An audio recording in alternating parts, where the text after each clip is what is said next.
What's up, everybody? How's it going? Can you guys hear me okay? Put it in the chat or give me a thumbs up. Yeah, nice. Joe, what's up, man? Great to see you. Great to see you. So, I got Fred, Lynn, Bob, Ginger, Ben. What's up, man? Got a bunch of people here. This is awesome. We'll give everybody just a second here to jump on. I am super excited for this month's topic. I'll tell you, it's something that I've been giving a lot of thought to as of the last couple of years.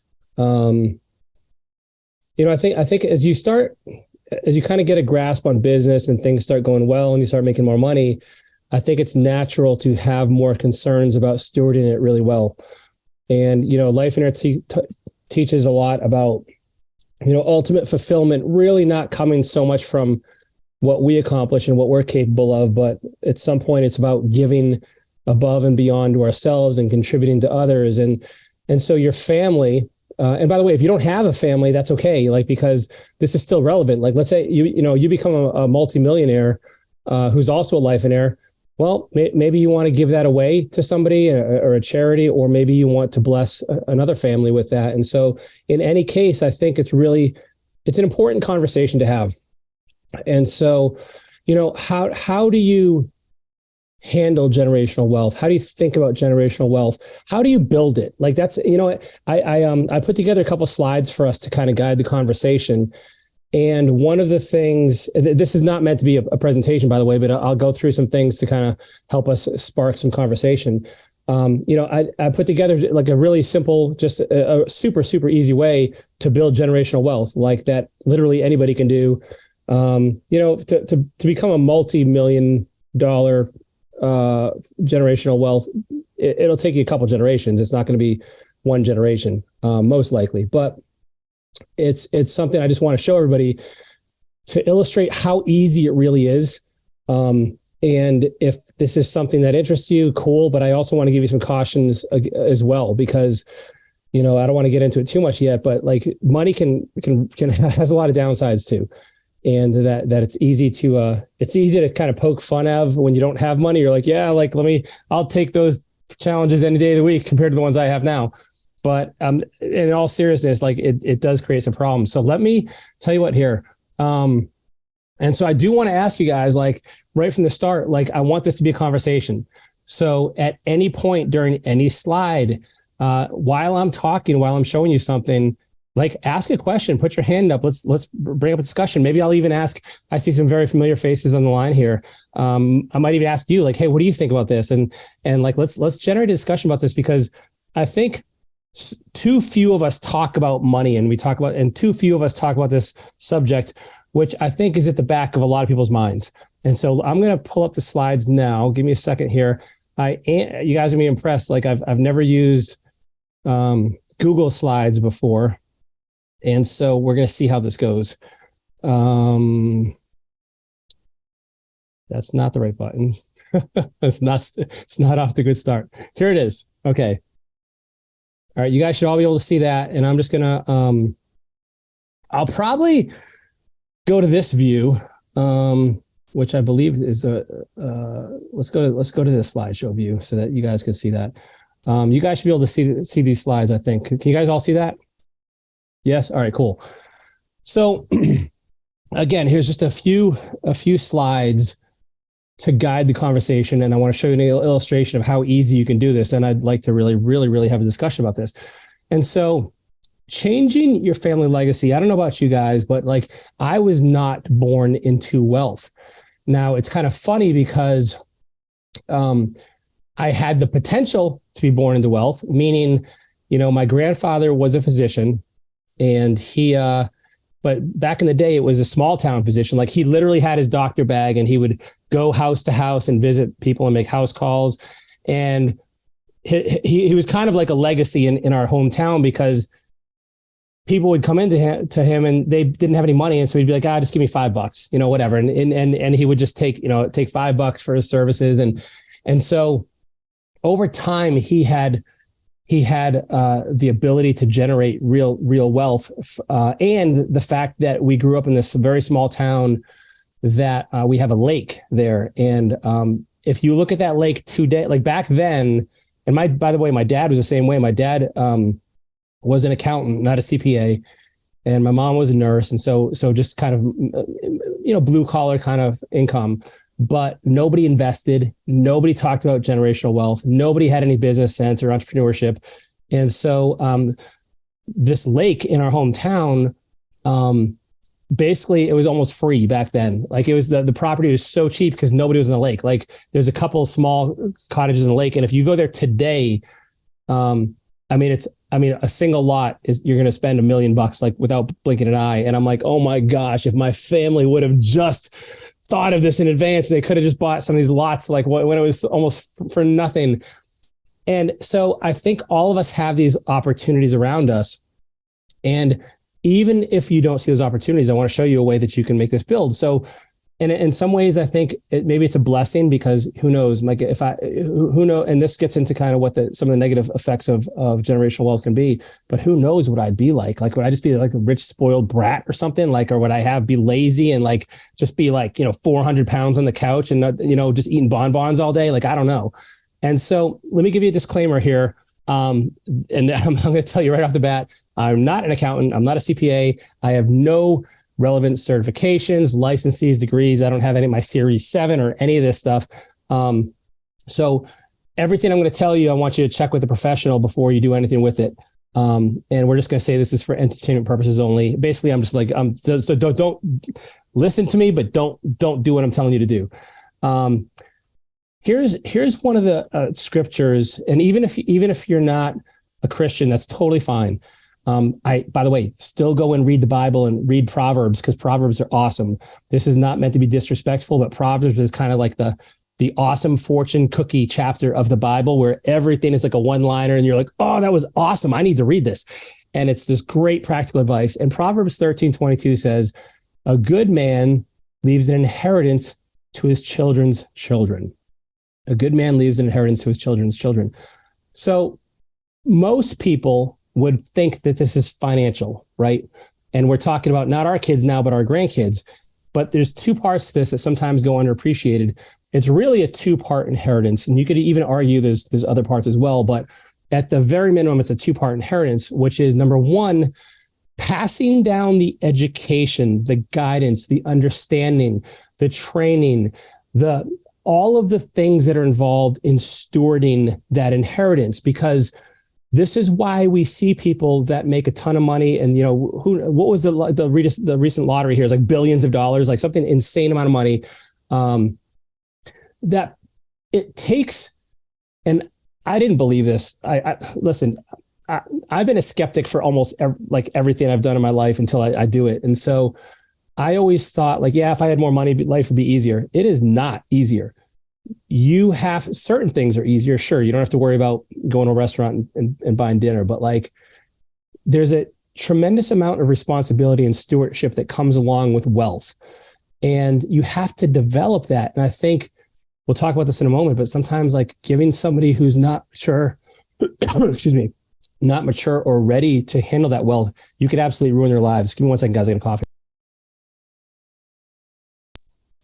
The other side of that of that inheritance is the money. It is the finances. It's the assets. Maybe it's stocks, maybe it's bonds, maybe it's properties, whatever it is, right? So you have those as a two-part and you need them both. And in fact, if you don't have that education and the guidance and the maturity, you're going to lose the money.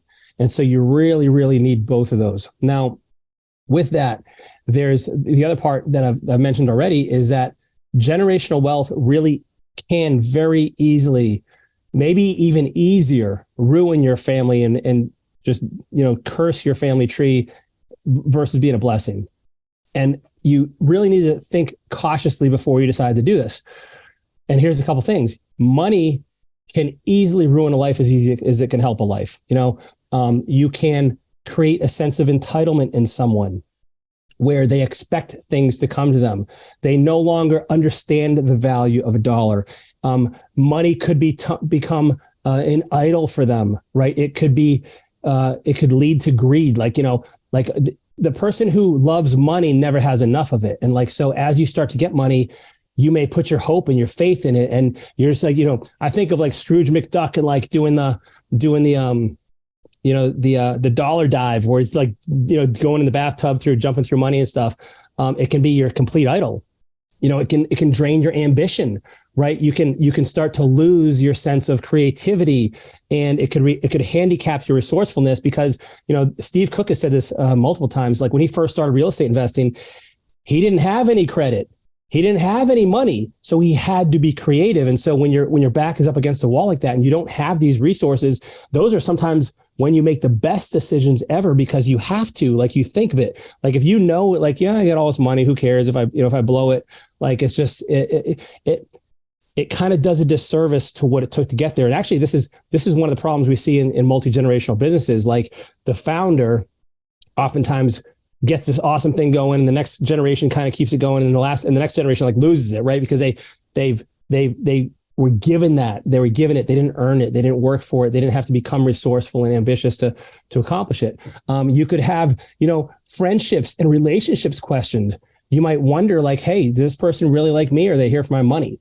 Are they hanging out with me because I have all this stuff? This is a big problem with when you run into celebrities. This is a widespread problem with athletes, actors, things like that.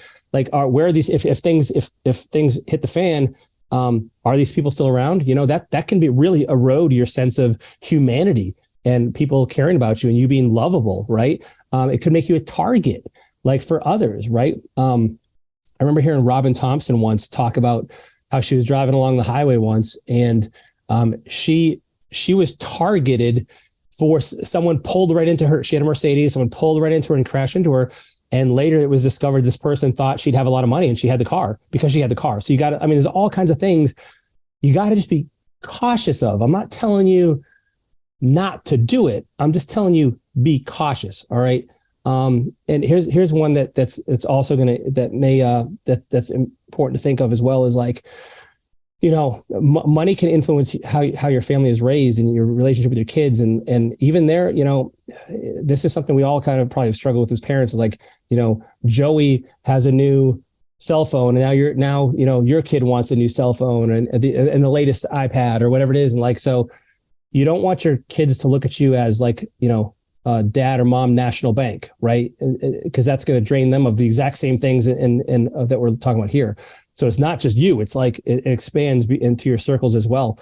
Now, here's the flip side of that. If you do this, there are some potential. And by the way, I'm saying potential because it's all how you handle it, right? This could be really good for your kids. Like, so let's say we're talking about generational wealth, and that includes some degree of, not spending everything we make, which is what most consumers do in the US and probably worldwide, where, you make more money, you spend more money. And so to build wealth, it takes discipline, it takes responsibility, it takes keeping an eye on this and delaying gratification, which are all, these can be really, really good things. There was a great study done several years ago, and some of you guys may have heard of this, where they had these kids, and I believe they were 4 or 5 years old. They took them into a room, and they had a cupcake there, and they said, "Hey, listen, I'm gonna leave." No, it was a cookie. They said, I'm gonna leave the room for a few minutes, and if you don't eat this cookie when I come back, I'll give you another one." And so some of the kids ate the cookie, and they couldn't resist, right? And some of the kids waited. They tracked these kids into adulthood. They looked at them, decades and decades later, and the kids, believe it or not, the kids who didn't eat the cookies had a substantially higher, and I don't remember the exact percentage, but it was a substantially higher success rate in life, both in terms of lower divorces, better marriages, more accumulation of net worth than the kids who ate the cookie. And like, so this is a great thing. If we can instill in our kids young, it has a huge potential for like, for them as they age.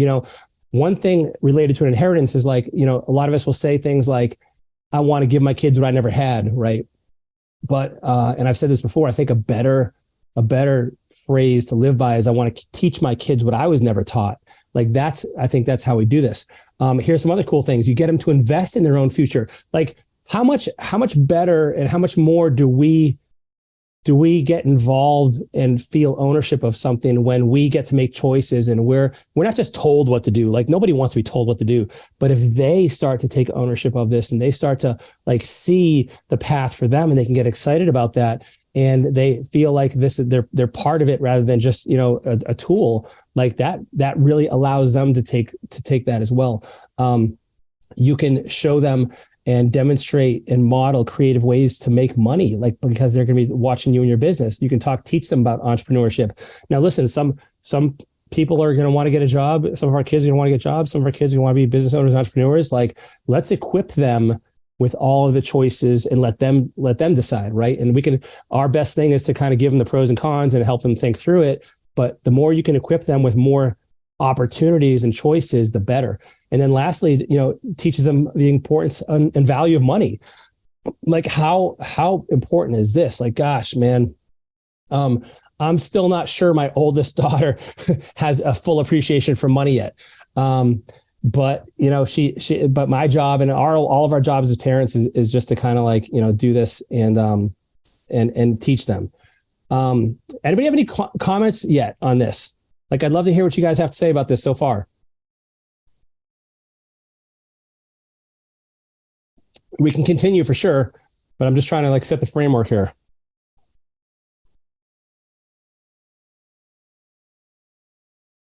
All right, let's continue here. So I'm going to show you one very simple, easy way to build generational wealth. Number one, you're going to look at this and be like, really? That's it? Seriously? Trust me, that's how it's done. It is not some extravagant, sophisticated way to do it. So here how it is. We got 4 steps. You hire your kids in your business. We'll talk about each of these steps in a little more detail. You pay them for the work they do. You have them put that money into a Roth IRA, and then you grow the IRA from a young age and let the value of time like really take over here. So let's talk about just how to do this super quick so everybody's on the same page, because I want everyone to really see how this is possible so that we can have a meaningful conversation about it and talk about the pros and cons. Here's a couple other cool benefits about this. Number one, you get a tax write-off for your business. This is an expense. Number two, they can learn about business, you know, like I've said before. And by the way, this is one of the reasons I am so passionate and excited about the Business Builder workshop that we have at Lifeonaire. Like, that wasn't a thing when I came in, and I had to learn from my coaches, and over time, I had no entrepreneurship, no business owner in my family. And so like, this is something like that I wish I had. And so we can teach our kids about this. And then here's something else cool too, just a little extra benefit is like they can use their own money for stuff. Like, so when they want to buy, you know, their friend a birthday gift, or they want the latest, greatest, you know, game on their PlayStation, or if they want to get the fancy, like light up shoes, like maybe those are discretionary. You're going to cover that, son, you know? And so you can save your family some money as well. So here we go. We set up the Roth IRA. The reason why you have to pay them through your job is because your kid needs legitimate earned income. You can't just set up a Roth and put your own money in there and call it a day. Like, they have to have earned income. And so then you pay them to work, and we'll talk about that in a second. Of course, this goes without saying, but you can't contribute more than they earn. So you can't pay your kid, you know, $3,000 for the year and then go put in the maximum contribution, which I don't know what it is this year. $6,000, $5,500, $6,500, somewhere in that range for a Roth. And then just a couple suggestions here to make it, because you want to make this look official. Like, so set them up with their own bank account, you know, deposit their paychecks in there, consider using a paycheck service company like Gusto. And then just cut a check from that account to make the contribution to your IRA, to their IRA. And then you invest it. And so super simple. So setting up the Roth, this is very simple. It's just a minor account. So you'll be the responsible party for that until they turn 18. Whether or not you go self-directed is up to you. Now I'm using it's all going to be self-directed, but you know, you guys are aware because you're in real estate. Some are the really self-directed where you can do things like real estate and loans and other asset classes versus just, you know, in stocks, bonds, ETFs, things like that.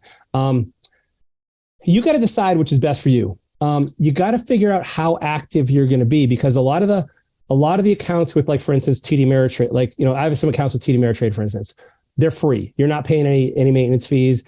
If you go to someone like an Equity Trust, Kingdom Trust, any of those other ones are going to charge you a monthly fee. So you got to figure out how active you're going to be in it and what you want to do with it. Like, if you want to be involved and helping, and that's actually part of your educational plan for your kids. You want to teach them about real it'd be awesome to put it into a truly self-directed account. But if you kind of want to be more hands-off and you're not a real estate investor and you don't have those kind of skills yet, just put it with a simple custodian who's not going to charge you something. And so that's really easy. So the next part is paying your kid. This is obvious. It goes without saying, but you have to have a business, right? You just can't give them an allowance necessarily. And so you need a business. You get your kids doing things in your business and pay them. It has to be, I want to be careful here. This really has to be legitimate. Don't make up stuff. Like do it by the book, be honest, have integrity with it. It has to be age appropriate activities. Like you have to be, let's say you ever got audited, you have to be able to look that IRS agent in the face and say, Sally, who's, 4 years old, did my QuickBooks. Like, I'm not sure that's going to fly. So be careful with that. Okay. Also pay them the market rate for the position. Like, don't try to, like, let's say they're doing like licking stamps and stuff in envelopes. Don't pay them $10 an envelope. Like, don't do that. Like that's not going to work out well for you. Whether you consider them a W-2 or 1099, talk with your CPA. Like that's way outside of my wheelhouse. I would keep records, for working hours, what tasks they do, create a job description. So this is actually a formal thing, right? An employment agreement. Here's another suggestion. I got this from my accountant, is have them file taxes, even if they don't have to, because they're not at the minimum income requirement. This was a suggestion to add legitimacy to it. Like you're actually paying them, and there's actually a record of this, because I've heard of it going back and being contested by the IRS when they didn't do that. And so this is really just kind of putting everything together with a bow on it. And then right now, this is the 2022 minimum income limit for being taxed. And again, you can, whatever you pay them, you can deduct in your business. So that's the second step. And by the way, we can go back to any of these with questions. Here's just a few examples. Just take a screenshot of this. We're not going to run through all these. Here's just a couple examples of your kids might be able to do in your business, whether it's writing letters, addressing envelopes, printing off stuff, whether it's an image and marketing. I have a buddy who has a plumbing company here, and his daughter is plastered on the side of his vans with a wrench. Again, all of these things, maybe it's just errands, shopping for supplies, or heading down to, Home Depot, or they're going to Office Max for you. It all depends on their abilities. Like give them tasks that are on their abilities. Don't fudge this. And so there's a bunch of things you can do. Contributions, again, doesn't have to be real estate. You could put it in the market. So let me just show you some examples of what this actually looks like. Now, listen, I know the market is like the market, right? Like we all know this is one step above Vegas, right? For gambling. However, long-term, hands-off, it is one of the better options out there. If you don't have any real estate experience, if you don't want to get involved in any of that, you don't want to deal with rentals, you don't want to do anything else, and you have nothing else to do, it's better than the bank. Okay. And so my personal investing preference is I have mostly index funds and ETFs with a couple individual stocks, some dividend stocks, and I kind of mix growth and value stocks, but I'm not in funds rather, but I'm not in there all the time. And so I'm never going to say I'm a pro. Okay. So, but I'm playing the bigger game. You get an S&P 500 index fund, things like that. That's up to you. So let me just show you what this looks like. This is a cash, and I'll give you the link for this later. If you do an investment calculator Google search, you'll see a bunch of pages pop up, and you can essentially put in, find out what this thing is going to be worth after X period of time. So let's say, this is, by the way, if you get your kid doing this and they're 10, right, or 8, this isn't even going to be 40 years. It's going to be 60 years, right? Like it's way further out. And so this will be even a much higher return. So let's say you get an average rate of return of 8%.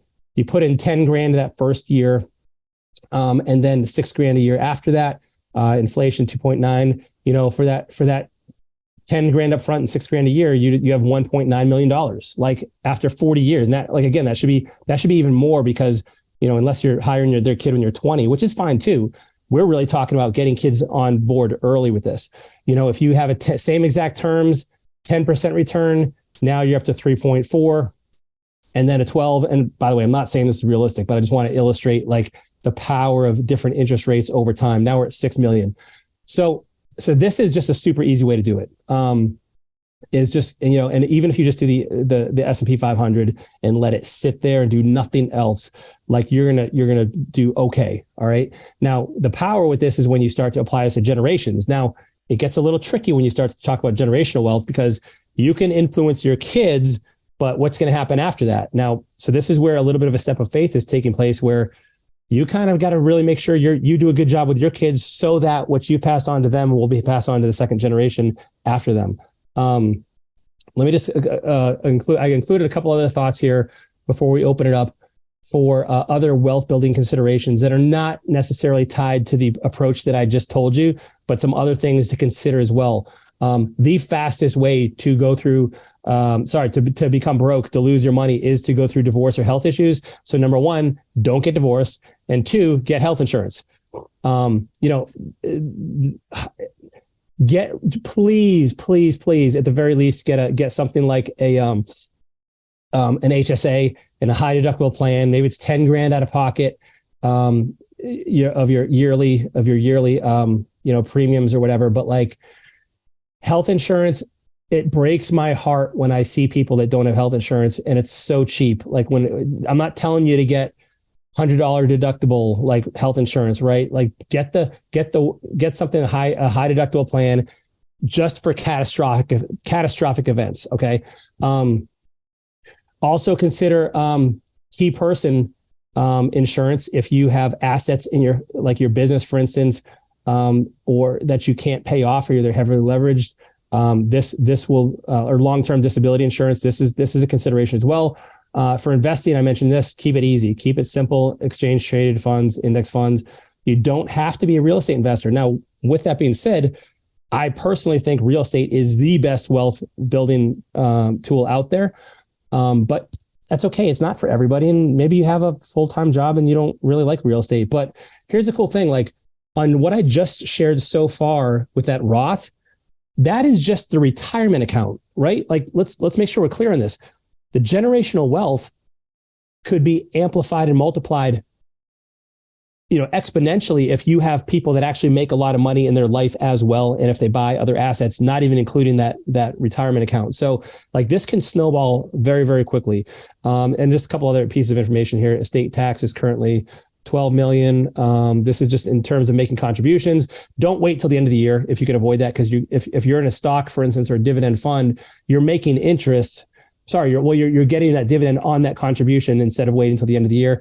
Here's the retirement calculator that I use that I showed on the screen. If you guys want to go to that. And then other things you're just going to have to think about, like, and we're not probably going to talk, we can talk about this now if you want, but I don't have any slides presented on it, is like, how do you actually plan for the stupidity? How do you plan for the contingencies of, 3 generations down the line, this thing's imploding? Like, how do you build stupidity into your plan? Like what are you going to do?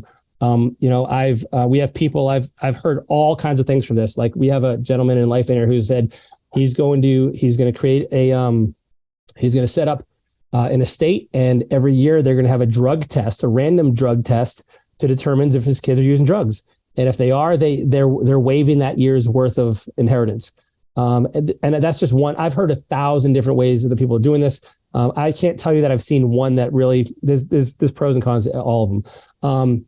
And then lastly is like, this doesn't have to be just your kids. Like you can do this with anybody. Like right now I'm considering, so my niece, who is 8 years old, her family isn't aware of this stuff and they don't have the business and the entrepreneurship in their side of the family. And so I'm helping her with this. Right. And so it's not just my kids, but you can do this with other kids as well.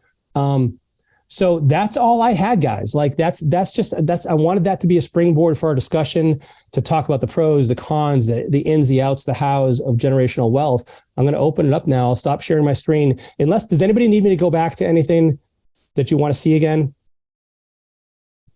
Otherwise, I'll take it down.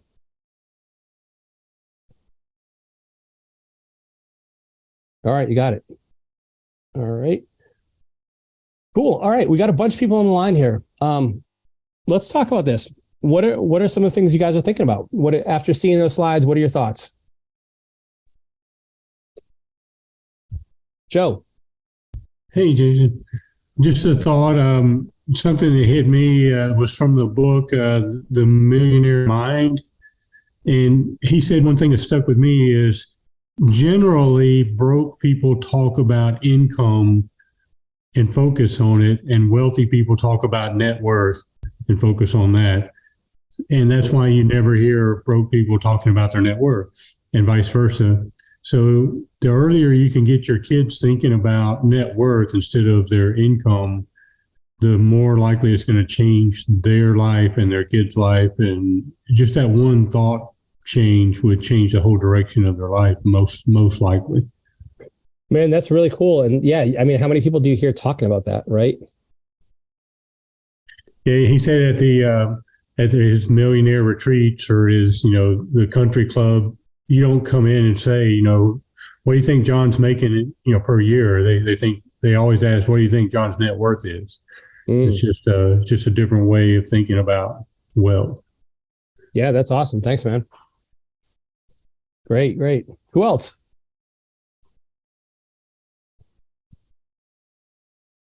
Well, first of all, who here, and I don't know if, I'm not sure if anybody's in a position to do this, but at the bottom of your screen, I think you can give the reactions with the little smiley face down there. Give me a thumbs up if you see how you can do this. Like if the example I gave you seems simple enough. Like, do you think you can make $1 million for your kid by the end of their life?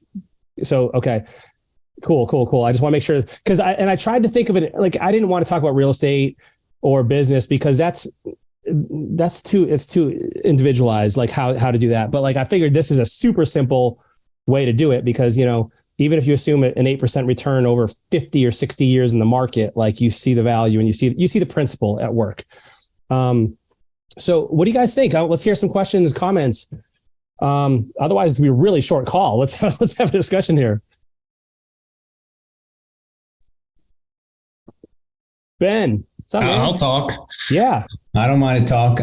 So I love this topic mostly because, there is this pull back and forth for all of us who have kids. And what's the saying? A hard man makes I grew up in a trailer park, and now I'm about to, I'll pass down a lot of wealth to my kids. And did I create a generation that's going to, in turn, take that wealth and pass it down to the next generation or what? So I love this topic. And I do think it's just like, I think, you hear Dave Ramsey say the things that you don't talk to your kids about are, it's the baby butt syndrome or the powder butt syndrome, where you don't talk to your kids about sex, money, or I can't remember the other one, but it's a tough topic, and you can't really let them learn just by example, because a lot of this, like if you're in my situation, my kids did not see the hard work that I put in to live a life that I'm living right now. So I definitely struggle with that. And they see me, I send them off to school every morning. I'm here when they get home and they're like, what do you do all day, Dad? Does my dad even freaking work? And they even struggle telling their buddies what I do for a living. And I'm like, just tell them I'm lazy. That's fine. So anyways, I don't mind to talk about this because I love having these conversations about because from a Christian's perspective, I would love for my kids to be rich and be able to give like nobody's business. Like it's just, that would be such an awesome thing to pass down to them and have them know how to handle that and to build that. The thing that would break my heart is if I handed down this money and they blew it. So Dude, man, you bring up a huge point because like, you look at some look at some families we've heard of that you've followed their generational path and somehow year by year, generation by generation, they've done more and more with that money. And so like, and it's not that the kids blew it, but rather they became more generous with their giving and supported more great causes, and they weren't living lavish lifestyles. And then conversely, you have people that have just like egregiously like just destroyed wealth and squandered it and get hooked on drugs and all these horrible things. And so it's like, yeah, you don't like, how do you, I mean, it's a real question. Like, how do you, you don't want to ruin your kid's life. And how do you do that? Like, I've even been thinking before, like, I've even been thinking about some of my kids, like, I'm even wondering like, gosh, if I died, I'm not sure each of my kids should get equal percentages. Should it be based on their maturity and how they handle things? And, it's kind of like parable of the talents a little bit, right? But then what's the repercussions of that? Are my kids going to be jealous of one another? And is that going to tear the family apart? Like, you know what I mean? Like there's some real issues at stake here. So the example that I've heard is, somebody, our wealth is passed down, and you have two kids, one that's rich as can be because of what they've done, and then you have one that's struggling. What do you hand more money to the one that's struggling, or do you hand it all to the one that knows how to handle it? And so right. Dude, it's not it is not an easy answer, right? Like, so you got to wrestle with that. And yeah, so the one who worked really hard, to he who has more will be given, right? Yeah. So it's not easy, but then, you don't want to tear your family apart and so then maybe sometimes you react, I'm just going to give it all away. Right. And well, maybe that is the best solution. So I don't know. Let me ask you a question. How often or when do you do your kids know your finances? Do you talk about that openly at the dinner table? And actually, I really want to know the ages of your kids. Yeah. I can tell you that we talk about it, and I have 3 boys, one that will probably save every dime and probably live in a van down the river and be rich. And then I have my youngest one who's 10 will, he'll as soon as it hits his pocket, it'll fall out the other end. And then actually my middle child is about in between them. And so, and I'm raising them the same way. However, my older one, and I know I'm going over a little bit here, but my older one doesn't really want to work. He'll just save and save and save. My younger one, he'll work. He's 10 and he's ready to make as much money as he can, but he'll spend it like it's water. So I am curious about your situation and how you talk to your kids and, where that is and things like that. So I have a 22-year-old. So I have all girls. I got a 22-year-old and then I got a 4-year-old and a 2-year-old. So the 4-year-old has just actually like we started giving her part of this is again kind of the whole like almost like chores at this point. Like she hasn't done anything in the business yet. When she's probably like 6 or 7 or 8, I'll start considering that. For her, she has started to understand money, but this is way younger than I'm assuming your boys are. So like that's not super relevant. However, my 22-year-old, and this is where I feel like from a young age, it has been more difficult than I thought with her because she is not good with money. I've had many discussions with her. Like for instance, when I'm doing a flip or business or like Lifeonaire events, she comes to Lifeonaire events. I've exposed her to people that are doing really well. We discuss it. And in the moment she'll be like, yeah, that makes a lot of sense. And then like, it doesn't really sink in. And so I haven't had the success I've hoped with her. And so but this is where again, like, I'm not really sure what else I've analyzed this back and forth and I'm not sure what else I should have done differently.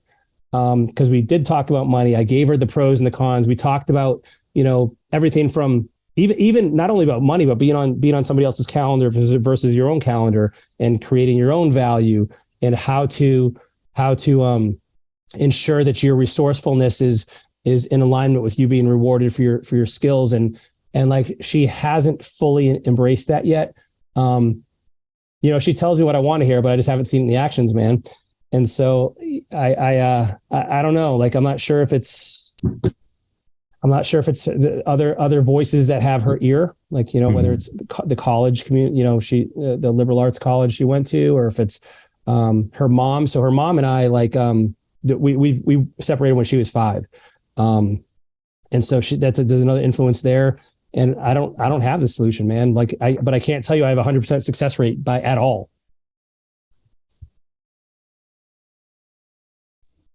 Anybody else? Yeah, I have something. This is Jane Galay. Hey, Jane.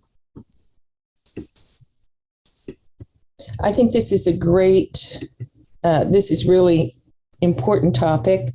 I'm a grandmother with 2 little ones, and I too was a doctor's daughter, and I'm also an artist. So finances have never been, my forte. And my father has passed on. I inherited money, and I just know I haven't handled it as wisely as I could have had I had some instruction and understanding. And that's what I'm seeking to gain here. And thinking in terms of, because I'm later in life, to the area of a will and sending it. I've got nephews as well. I've created a will, but I know I have to change it all up because it's not right. What about the possibility of giving each child X number of dollars with some sort of something to prove that they can handle it, and as a reward, they would be rewarded the next, a progressive, incremental release of funds for their benefit. That was just a thought that came to me. It'd be a one time, or are you talking like over the years? I'm thinking over the years, because I too had. There has been drug addiction and so forth in our house, in our family. And so there was that component that I had considered, like with the drug testing. But in handling the money, I know that in our household, we've got 4 of us. One has already passed, and so there's an additional, my adopted sister. So 4 of us living. I was the firstborn, and I was given everything, the education, the classes, et cetera, told nothing about finances or how it ever came.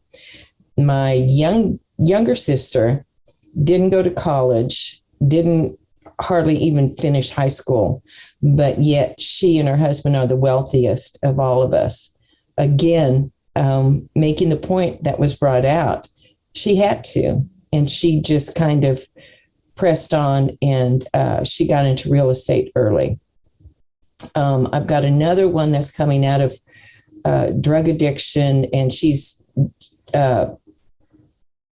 came to Christ, and her first job, she was making more as a federal felon than I was in a job that I had. So there's all kinds of, but she didn't have any kind of education either. So there's that gamut of knowledge and understanding, and you just have to, you have to have the experience with no training. And so I think this is, with Thanksgiving coming up, you're putting a bug in my bonnet to gather my siblings up and talk about this. And it's going to take a lot of humility, and I think it's so important, because we do have nieces and nephews, and some of us have kids. Actually, I'm the only one my brother has some kids, but because like the Lord did distribute unevenly based on the gifting that his stewards had. He recognized, and as a parent, we can recognize those who have an understanding, those who don't. And maybe there's some way, maybe somebody has some wisdom as to how to engineer or to write up or design a will that would be for their benefit and not their destruction. I think it's a great topic. Thank you for bringing it. Well, I appreciate those comments, Jane, and I think there are multiple ways. It's not as simple as you'd think it would be, right? Because let's say, and if we use if we use the parable of the talents as an example, where based on skill, they were given different amounts of money and did something with it or didn't do something with it, and I think we have to be careful to only look at that as the criteria, because, like, let's say, for instance, just because not all money is well earned. Like, and let's say you have somebody in your family who makes a ton of money, but they lack some other real characteristics or qualities, in maybe integrity or things like that. Okay, well, they've done really well with money, but it's not the right way, and how should that be rewarded through, and vice versa? Somebody who is working their butt off, but they're a teacher, for instance, and it's not, and they're not irresponsible with their money, and they really are responsible. They just don't make a lot, right? Because you got the income and the expenses side of the coin, and so it does get very complicated very quickly. Another thing to consider is has the person who's passing on the wealth, do those who are receiving it, do they know the vision of this wealth? What is our vision for the long-term wealth building? And perhaps there's a way to encourage that vision, that passion, not to be the same vision, but to be a parallel vision, like being about our Father's business, just so that you don't want to micromanage and say you can only go in this direction, but this is the purpose, imparting the vision of what this wealth is for.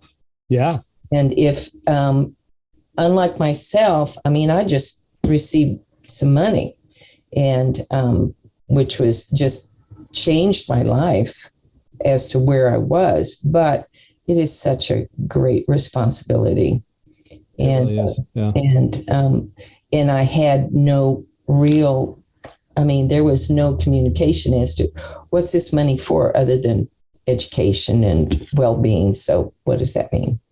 Right. So, well, I love that idea of sharing the vision, because like, it's almost like if you're imparting onto them a sense of stewardship, like this is for our, not for you, this is for our family line, our generational, line, like that could actually, that's a very interesting perspective. Yeah. Thanks for that. Yeah. Thank you for bringing it forth. I've got a couple comments here. Lyle says, been thinking about a perpetual dynasty trust, done some reading, but have not acted on it yet. Lyle, I don't know enough to tell you anything valuable there. I know enough to be dangerous. And so I would get myself in trouble if I tried to talk about that. Michael says, could this strategy be used for family members that are not your kids or non-family members, such as a younger sister, wife, child? Yes, you could. So the principle is identical. It doesn't really matter who it is. The part that makes it, if you're trying to build generational wealth, it is easier if they're younger. Simply, if nothing more, for the fact that, like, as you get older, that clock is ticking. And if you're going to use, certainly if you're going to use something like the market where you're using compounding interest, then that power of time is substantial. But there's nothing special about being your kid. You could hire the kid down the street if you wanted to. Absolutely no problem. And actually, it's kind of cool. Like, I think not a lot of people talk about this, but setting up a Roth for our kids. Like, so my kids, I've set them up. They each have a Roth, and then they have a Coverdell for college. Now, yes, you can use money out of your Roth for college, but I've decided to keep those separate so that I can make those both contributions. They can get the benefit of both of those. Actually, my oldest has a Roth. I don't have the Roth yet for my younger ones because I haven't paid them anything yet. But the younger they are, the more effective that will be. So yeah, absolutely no family ties required at all. Spencer, not specific to Lifeonaire process, but can you have a business that's not profitable, which you fund and still hire your child so that you can invest the paycheck into the IRA. And so what I'm hearing is like, so let's talk about this. I think they could, let's just think through, that's an interesting question. Let's think through it. So you're paying them and you're running a loss every year. In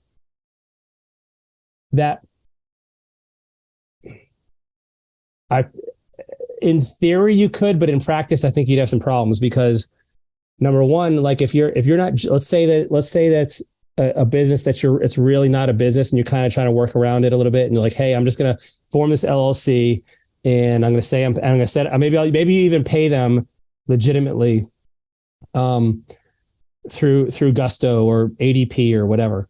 And they take that money and then they make the contributions. That part is fine. The problem I think you're going to run into is like, eventually, when you file that tax return and you have to list your income and expenses and there's no income but just the expenses, and that's showing up year after year after year, I think that's going to raise some really red flags that might get you in trouble.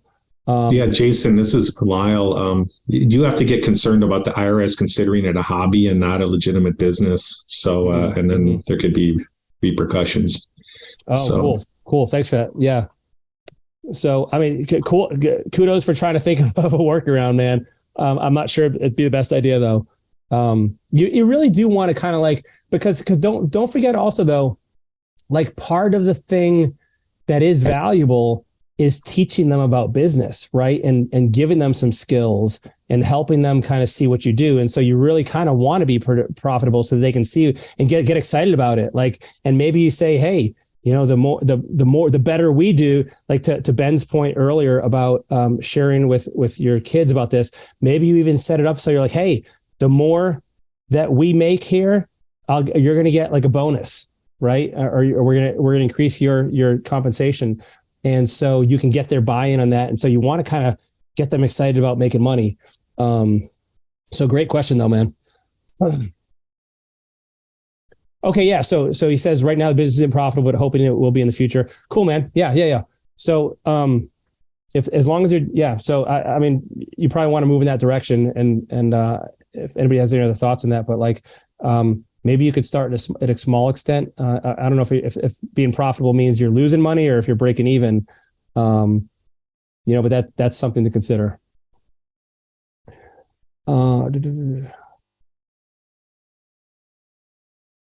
Living trust, something to look into. Thanks, Lyle. Appreciate that. Got it. Great comments, guys. All right. Who else has any thoughts on this? Yeah, I had a quick question.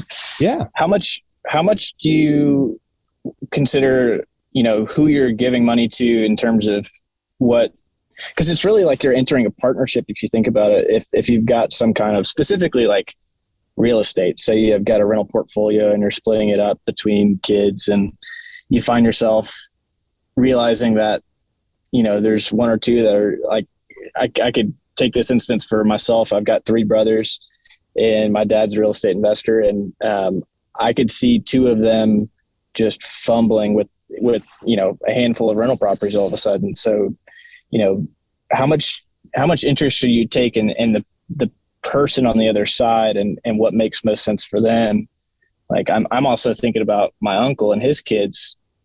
He's a real estate investor and, he's thinking about doing the same thing. I think in his mind, he hasn't had this conversation, but they would so much rather have just a one-time payment or, something like that. And I'm actually like going through the process of thinking, could there be a win-win solution where I suggest that I could pay them a down payment and then seller finance it and send them checks every month? Cause that would fit their lifestyle better than having to figure out how to maintain this separate side business. Cause they're doing their own thing. So how much of that partnership are you really trying to take in consideration? Or is it really should be, hey, this is my will, this is my expectation, here are the terms, and I want you guys to know those, but here's what to expect or to plan for or to prepare for prior to that happening, that transfer.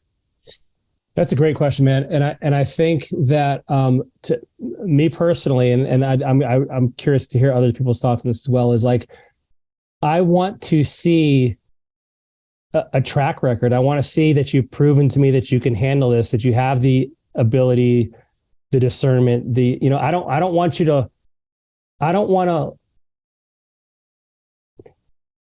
to give somebody something they're not ready to handle. It's not going to make their life better. Now, maybe someone might say, well, hey, they've just never had the chance or they've never had the opportunity to do this. But I think if we're all honest, we can look at people's decisions and their choices and come up with an approximation of how they might behave with this money. And so, or these assets in either case. Right. And so I give a lot to the person, like a lot to not only the character, but like also like, are they able to handle this? Because, what you do with a little is what you'll do with a lot, and so if you don't have your stuff together and you come into a big windfall of some sort, it might be disaster. Jason, my personal thoughts on that are, I believe your inheritance process should start well before you're dead. I mean, I think you need to start this trickle process, when you are getting to the point where you don't want to do it anymore, you start turning it over incrementally, and then you can see what's happening to it. And plus you have the opportunity to give education along with it. It's not just a bucket dump all at one time, which destroys most people. That's a great point. Yeah. The education really, and all of that stuff, and the teaching comes way before the actual test. Right. And so the test is when you get that inheritance, and by then you should be well prepared because you've, like Joe said, you've gone through all those steps, and it's not out of nowhere. That's great. Great question, man. I had another quick question if nobody else did. Have you guys ever heard of anybody doing anything a little different with inheritance? And I know that changes up, but if they were to give like a smaller sum just at a very strategic point in that person's life rather than when you pass. So like, I'm 30. I've got a bunch of young kids trying to start up a new business. Like there's a part of me that thinks that I would almost prefer, and this might be complete naivety, but I think maybe a 100K infusion now today would be more valuable than $1 million or whatever, at the age of, 60, but because of what that could do. Have you guys ever heard of anybody doing anything like that, or kind of doing something to steward or put like some kind of infusion behind somebody's like momentum of what they're starting? Does that make sense? Yeah. The only great question. The only ones I've heard of personally have been trusts, for instance, that have been set up such that a distribution was made. The two places that I've most commonly heard is like, hey, when they graduate college or hit some X goal, or following like a marriage, for instance. Those are the most two common that I've heard, so that they can, buy a house or whatever. But I'm sure there's others. Because people go through different stages of life, right? And so those things are could be strategically put together to align with those periods of life. Yeah, cool.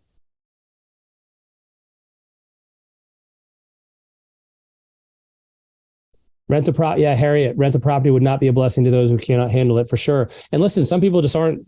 They're just not right for rental. They're not supposed to, that's not their thing.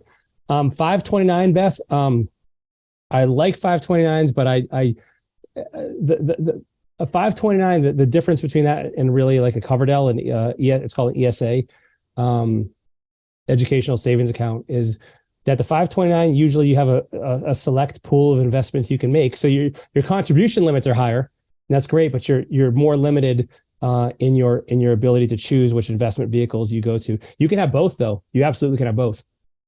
The way I have it is my The Coverdales that I have I do have 3 Coverdales because, for 3 daughters, and those are self-directed. But again, like I'm involved in real estate, so it's easy. It's easier for me to move that money and get a better return than I would if I was just, placing that in, for instance, like a 529, even though my contribution limits are higher than a 529. But you could have both.